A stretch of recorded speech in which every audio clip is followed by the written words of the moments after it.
27th of August 2025. I just say thank God for seeing another day, another life. You know, yeah, it's good to be here for me. Good morning. All right, good morning. How are you this morning? Hope you're well. Hope you're I'm good. good. I'm good. I'm fine. I'm fine. I'm fine. It's a beautiful morning. We had a wonderful time yesterday Awesome. with the KBC of Wulan. And I'm sure yours was good as well. How was Yes. yesterday? How was your night? Oh, my night was good. It was good. Thank God. We thank God. Why did you take your time to decide? Oh, my night Because was good. because I was trying to figure out if I paid attention to how my night was because I woke up like I Oh, think twice in the night, but I'm oh. not sure it was because I had a bad night. So I was trying to figure out, how was my night? You're thinking of Nigeria. Maybe subconsciously, maybe we'll get into it shortly. Okay, let's go Mhm. into the headlines this morning. Starting off with the Punch newspaper, we have probe begins as Abuja to Kaduna train mishap injures six. ASU protest rocks campuses ahead of federal government talks. Okay. Is I need to take the second one, right? Yes, please. All right. And this is this day newspaper. Ribadu says we will hunt terrorists. We will find them and bring them to justice. And Oyema, the boss of Air Peace, says to comment Lagos Polo passenger route under Nigeria Brazil Basa agreement. Next up, we have the Guardian newspaper. Foundation awards 17 million naira grants to kids with special needs. And then we also have insecurity. Tinubu to unveil revised national counterterrorism strategy.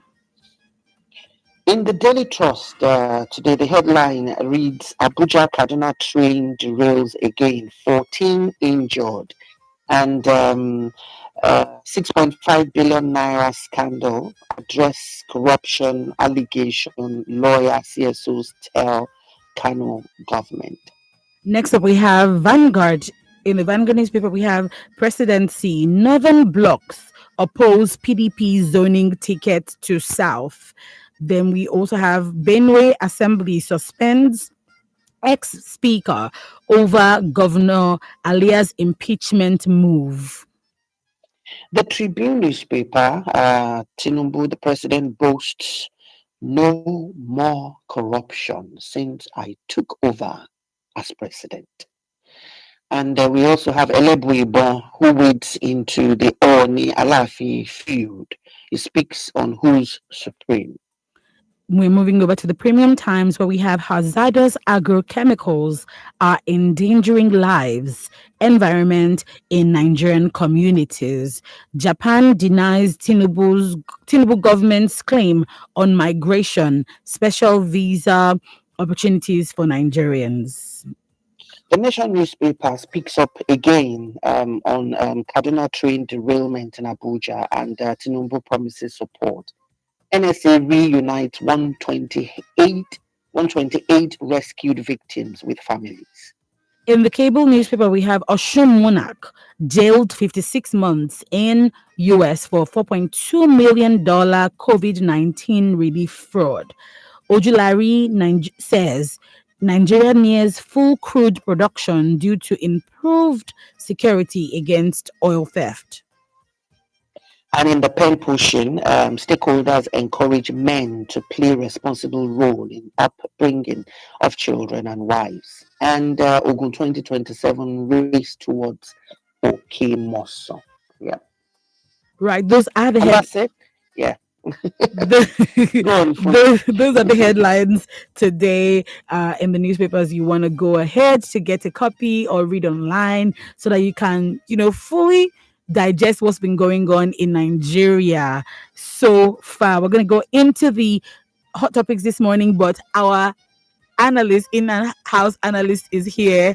Anton, you're owing him jollof rice. I'm saying that publicly because I owed him jollof rice last week and I've paid up on Monday. So because he's able to be here this morning on short notice, you're owing him jollof rice, Tom. Absolutely. I think I owe Emmanuel. Can you hear me? I think I Yes, owe ma'am. Emmanuel more more than jollof rice. He was one of the coordinators of the town hall meeting in Abeokuta yesterday, and I'm sure he did not get home until maybe around past 8 or 9 or thereabouts. And he's here this morning. I owe him more than jollof rice. He knows, and I will deliver. Me, when I make my promises, I deliver. I am accountable. I Because will. Emmanuel will continue to talk about this jollof rice until you pay.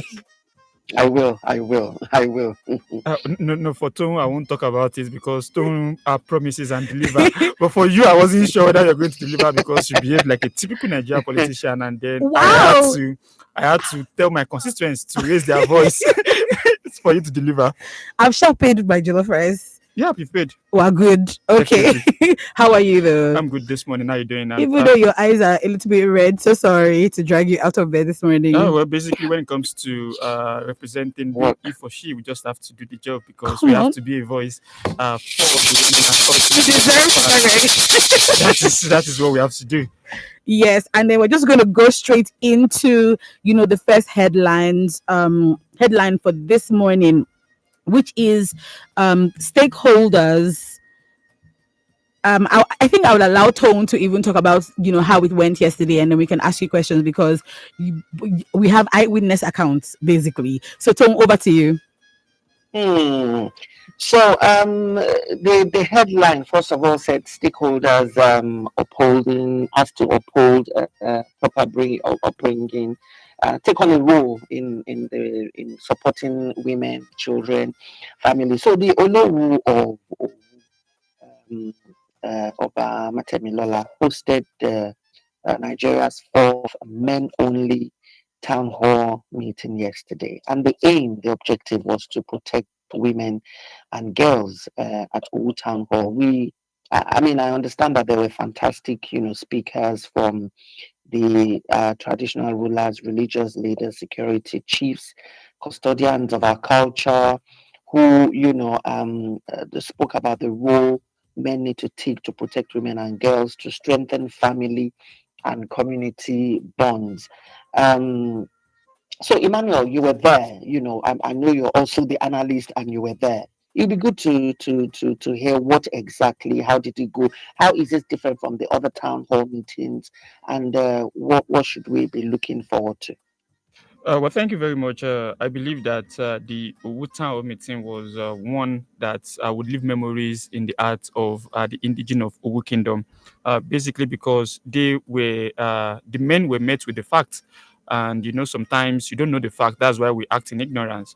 But yesterday, thanks to the panelists and also the keynote speaker that were at the event, the men got to know the fact. And the fact is what we've been saying. The fact is what has been out there, but because people don't know, they don't know that it's actually a very high and a prevalence case in Abeokuta North, which happens to house Owu Kingdom. So basically, what happened yesterday was something that I wish can happen in every kingdom, that every traditional ruler can bring his subjects, especially the men, into a room and have this conversation with them. Because when we speak at protecting women and girls, strengthen family and community bonds, the men play a critical role in this. And you can't protect women and girls by neglecting the men. You have to speak to the men because when women are in danger, they are in danger from the men most of the time. So that is why situations like this are very important. And when you look at the statistics, when you look at the data, from what was carried out, Ogun North ranks high in gender-based violence and rape cases. And so men, they need to sit down. They need to, because you can't build a community without the men. The men plays a critical role in how we build our community. And they also need to know what is happening in their community, whether they know in passive or active way. But now, what the town hall has done is the fact that the town hall has brought men together that you don't know in passive, you are not in you are now an active, you now have active knowledge of what is happening in the community. And also thanks to the Commissioner of Police, Ogun State, who was represented by the state director, the DCP, FCID, because they also brought out data. They spoke to them what they were experiencing. They gave them, see, Data don't lie. That is one thing about data. Data is just the actual fact on ground represented in numbers. And even when data were being rolled out, some of them were surprised. And it shows that they've been living as somehow in ignorance because they don't know. They feel all is well in the community. Meanwhile, all is not well. So that's why you have to work with religious leader, traditional rulers. You have to work with security chiefs. You have to work with stakeholders, youth leaders in the community to ensure that gender-based violence against women is stopped. We have a low number to gender-based violence because if you look at the number, it's going up. The number is not something that we can just push aside and say that, oh, it happens to day old children, it happens to children under the age of 9. This is just a barbaric act that if we fail to speak up, it's going to keep increasing. Because when you don't speak about something, the tendency that you are it's going to go up, it's very high. And that is what happened yesterday. They spoke about it, and I'm very sure most of them will go back home, pick a point, try to be better fathers, try to be better men in the community, try to look out for children in the community, and try to speak out. Because see, if you know about a crime and you don't speak out about the crime, you're also an accomplice.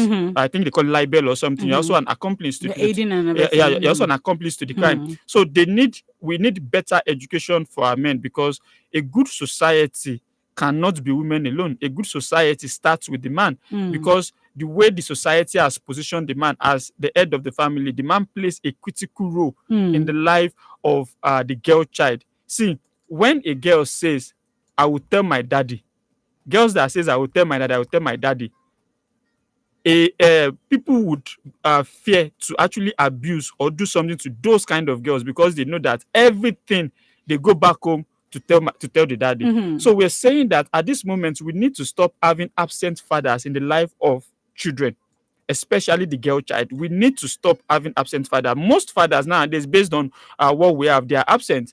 Not the area where some of us still met present father while growing up. Now it's all about the hustle and the bustle. We want to leave the house before the children wake up. We come back when the children are asleep. And even the weekends when we ought to be with the children, we are out again from one event to another, trying to catch up with life. But we neglect the major thing, which is raising up and protecting the girl child. So yesterday was just an eye-opener for everyone that was there. And I think the Olowu of Owu, Oba Professor Saka, Matem Lola, actually did very well by bringing men in the community, because you had a whole lot of stakeholders in the Owu kingdom out there. But when you look at the number, because the numbers actually don't lie, and you look at the increase, for example, in 2020 we had about 29% of females, 29% females were victim of rape. And look at how the number skyrocket. In 2021 it rose to 48%. So when you look at how it moved, that's according to National Bureau of Statistics. When you look at how it moved from 29% in 2020 to about 48% in 2021, now look at it, 2022 it jumped to 65%. So this is why we need to keep speaking about this. It is not enough for you to be an advocate on your own. You need to educate people. And that was what happened yesterday in Owu Kingdom. The advocacy was taken to Owu Kingdom. It was well received. And we are hoping that by the actions that will be taken, when the statistics are out again, Abeokuta North number will go down, because men are aware, and men are going to be worthy ambassadors to help us reduce this gender-based violence in their community. Wow, that was really Thank you. exhaustive. Go ahead, Joan. For me, I still have two comments to make. What so yesterday, one of the things that was said, I think there was a communique of about 13 things that the men agreed on, but two things came out for me. The first is that marrying girls that are under 18 years of age, they condemned it, and I think we were particular about this. I mean, myself, my colleagues, that's Aisha and Ore in the office, were particular about this, because we found that a lot of Muslims, imams, a lot of Muslims, let me put it that way, in the Quran, there is no age there isn't a limit to the age that you marry off a girl. It just says when the girl is matured. Now, maturity is also relatable. So for them to condemn marrying off girls that are under age 18 is good for us, and I would like you to comment on that. The second thing that I want you to talk about, for me, I'm sure you're going to also agree on this. It says men must be financially, emotionally, and mentally ready before marriage. They must be financially, emotionally, and mentally ready. Because they say when you're not emotionally ready, you won't be able to handle the dynamics of a woman. Like somebody said, it's only a woman, only a woman that would add hair to the head, add nail to nails, add this to this. So if you're not emotionally ready, you will not be able to handle the dynamics of a woman. Same thing with mentally. Of course, if you're not financially ready, it'll be difficult for you. So they're even saying before you even consider the institution of marriage, be financially, emotionally, mentally responsible and ready. I'd like you to speak on those two comments, Emmanuel. All Thank right, you. thank you. So let's look at underage marriage in Nigeria, and this is something they condemned yesterday from the religious leaders. They both the bishop and the imam. They spoke about this, and they say this is something that must be stopped because when you look at the data for us in Nigeria, underage marriage is still there.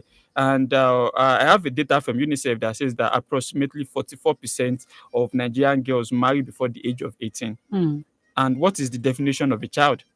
So when you look at this data and then you look at the reality, what they brought on board yesterday, it speaks to the fact that this is something that is on the high rise in our society.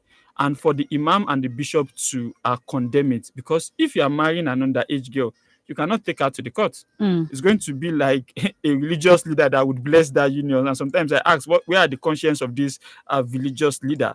So according to data by UNICEF, we have about 44% of Nigerian girls marry before the age of 18. Where they say there's a decline, but the decline has not been that visible. And that's why it's important, as long as highlighted as what they've said, that underage marriage should be condemned. See, where you see it, report it. When they bring it to your ears, you have to condemn it, because I can't imagine a girl in her formative years being married out. Because see, as we've said, marriage is not about money, it's not about physical features, it's a whole lot. It's a whole lot. And that's why you see a lot of broken uh, uh, ladies out there, because in their formative years they did not allow their formation to be complete before pushing them out. And I don't think a parent who is well educated, who is well knowledgeable, will push a 15-year-old girl out to go and marry. When you look at it, we have also speaking about the fact that 43% of women between ages 20 to 24 are married before 18, which is very high. We want women to do well in our society and want them to get married, but marriage is for a certain point, for a certain age. So underage marriage should be something that is totally condemned. So I'm calling on all our listeners out there also this morning that when you see it, please condemn it, speak against it, because the girl child should not be someone that is being put into marriage at a point in time, a critical point in time of her life when she's in her formative years.